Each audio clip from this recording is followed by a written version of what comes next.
you must have seen some legendary shows in Vegas. Really? Right? Have you not? Do you go see shows there? I went to see, when I first came to Vegas, the big shift in Vegas. Everybody talks about, mob to corporate. And the best thing said to me about Vegas, which I loved, was when I first, I guess I was just visiting. I wasn't even working there, like in the 80s, way back. I get in a cab, and the cab driver was explaining to me what Vegas is. And he said, Vegas used to be really classy, and then Elvis came and brought all the hicks with him. Brought all the Hicks with him. So it went from the sort of Bugsy Siegel. Well, the Rat Pack. Let's do it. Let's keep it all entertainment. Yeah, right. It went from the Rat Pack to, guys doing George Burns impersonations. Right. And in the 80s, people went to Vegas ironically. Yes. Everybody went ironically. You would go there. If you didn't smoke cigars, you'd smoke cigars. If you didn't have brandy, you'd drink brandy. You did all the stuff you didn't do. You wore a skinny tie. You walked around, and you went to shows that were not good, and you experienced the show ironically, which is fun. Yeah. And then you left. And that's why we came in the early 90s and Blue Man Group and stuff and had to train people that maybe you can actually see a show that you don't have to watch ironically, that you can actually enjoy. So I went. It's like the internet. What's that? It's exactly like the internet.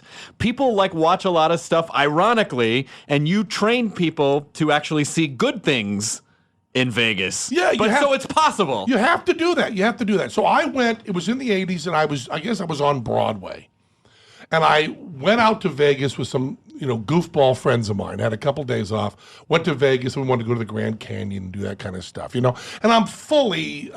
Even though it's the 80s, I'm fully Ramones. I got a black leather jacket, and I got a T-shirt, and I got sunglasses. And we decide to see, as a gag, ironically, we're going to go and laugh at Dean Martin.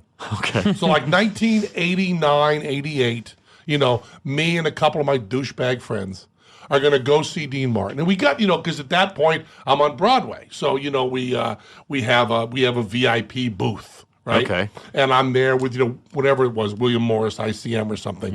And they got everything picked up. And, I tipped the maitre d' $100 and I'm a star and shit.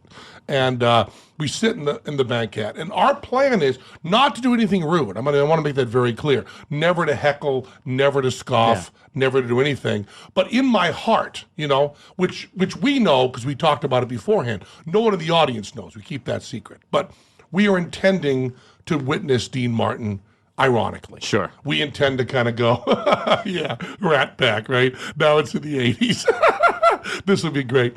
And Dean Martin came out and kicked my ass harder than it's ever been kicked. Really? It was a perfect show. And it was it was exactly the Ramones. I use the Ramones example because when you go see the Ramones, and you probably are too young, you didn't see the Ramones. I did not see the Ramones, no. But for those of us who are elderly, we saw the Ramones I saw the Ramones in the 70s and the 80s and the 90s. I saw them many, many times. And you'd take someone to see the Ramones, especially in the early days, when I was, their age, I guess I would still be, except they stopped counting after they're dead. But it doesn't matter. We're around the same age as the Ramones. And you'd go to CBGB in 76 to see the Ramones. And you'd bring someone with you, right? Someone that knew a little bit about music.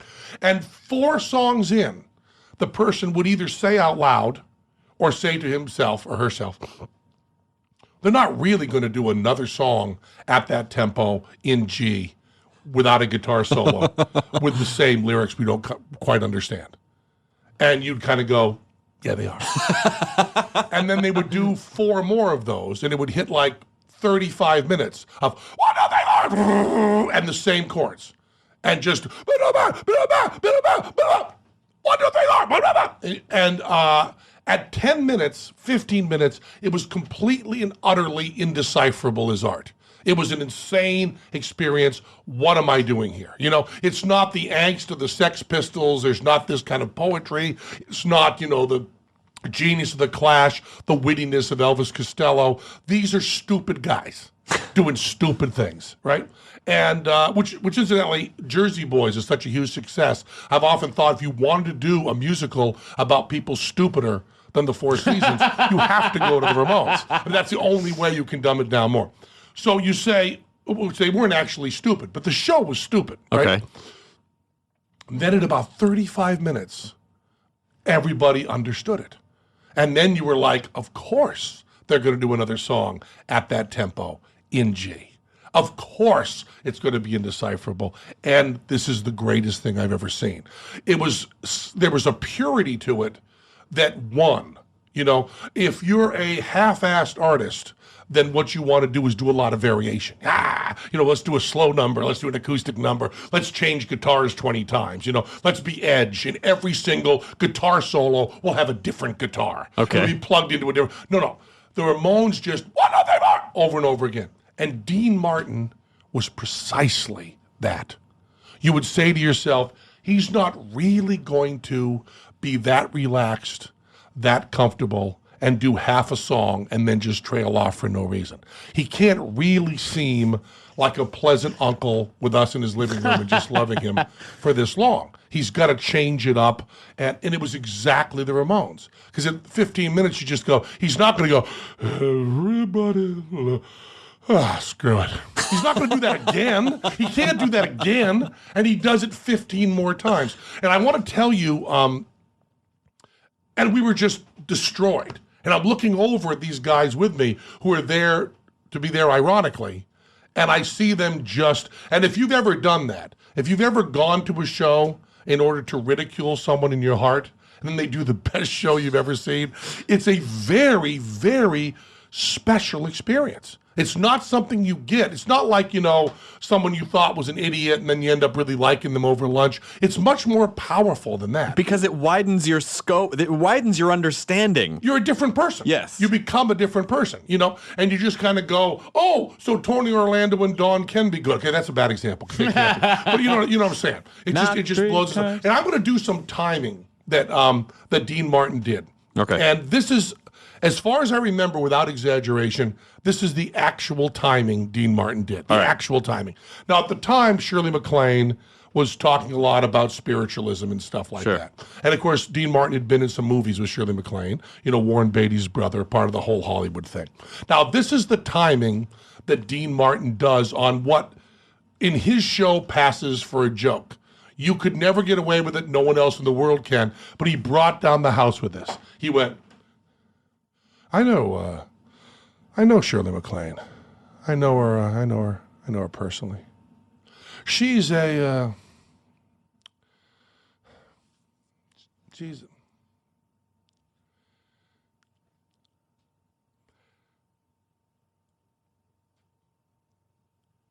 nut. Okay, and that timing, this incredible, you're in a Vegas lounge with 1,100 people that all have glasses, and it's dead quiet. And Dean's doing nothing except searching for the word nut. And then he stops halfway through the show and goes, you can't possibly see this. But from where I'm standing, a spotlight looks just like a train coming at me from the sky, like it's going to run me over. You can't see that, can you? But it looks just like a train coming at me from the sky. Did he know what he was doing? Yes!